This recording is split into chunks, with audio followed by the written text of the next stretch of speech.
Bienvenidos al video de postura constructivista de la materia de paradigmas psicopedagógicos contemporáneos de la maestría de educación basada en competencias.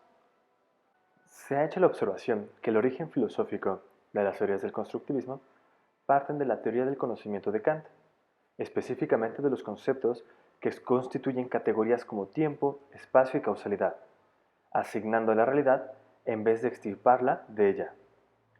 El constructivismo se basa de la filosofía empirista, donde se aprende de la experiencia.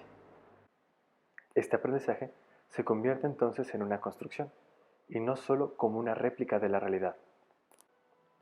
Antes de las corrientes educativas constructivistas, la educación se impartía a través de los modelos conductuales, donde la función principal del alumno era ser un recipiente pasivo, el cual el docente era quien se encargaba de vaciar la realidad en este paso para su desarrollo educativo. Después de estas corrientes se abrió paso el conductismo, con autores como Piaget, Novak-Gilles, Ausubel, Vygotsky y von Glaserfeld. Ellos basaron su postura en un marco epistemológico, con ideas centrales como explicar cómo se forma el conocimiento, el cual incluye al sujeto así como el objeto, explicar el origen del conocimiento, que el conocimiento no es una copia o reflejo de la realidad, sino una construcción. Criticaban las tendencias innatas de evolución biológica de los organismos, y el sujeto es un constructor, reconstruye o co-construye una serie de representaciones o interpretaciones sobre la realidad, abandonando la postura del realismo ingenuo. Dentro del constructivismo podemos encontrar variaciones tales como el constructivismo psicogenético piagetiano, constructivismo cognitivo, con sus variaciones como la asimilación, teoría de los esquemas y teoría del aprendizaje estratégico, constructivismo sociocultural, dado por Vygotsky, constructivismo radical por von Landerfeld y constructivismo social. Cada uno tendrá el sujeto, así como el objeto de estudio, en un apartado diferente, dándole su importancia tanto a los entornos internos como las percepciones o el ambiente externo para el desarrollo del estudiante y su aprendizaje. Actualmente, los principios del constructivismo se pueden ver como el sujeto construyendo el conocimiento de manera activa, interactuando con el objeto de estudio. Nuevos conocimientos adquieren significado cuando se relaciona con el conocimiento previo. El contexto social y cultural de la persona influye en la construcción del significado, y aprender implica participar de forma activa y refleja. Dentro de esto podemos encontrar estrategias del constructivismo. La principal, aprender a aprender.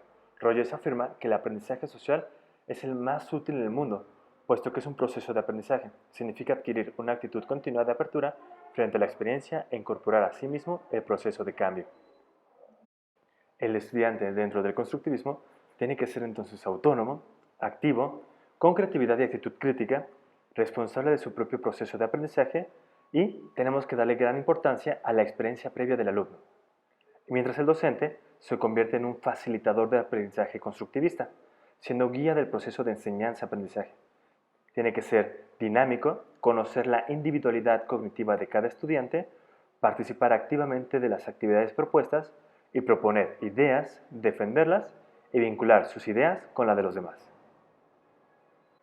En la educación se desarrolla como un proceso activo, donde el alumno construye conocimientos partiendo de su experiencia e integrándolos con la información que recibe. Aquí el lenguaje se convierte en una herramienta cultural de aprendizaje por excelencia. El individuo construye su conocimiento porque es capaz de leer, escribir y preguntar a otros y a sí mismo sobre los asuntos que le interesan. Entonces el aprendizaje en estas posiciones teóricas se vuelve una actividad de construcción de significados que le otorga un papel dinámico al agente de aprendizaje por el uso activo que éste hace de sus experiencias y conocimientos previos mientras realiza el acto mismo.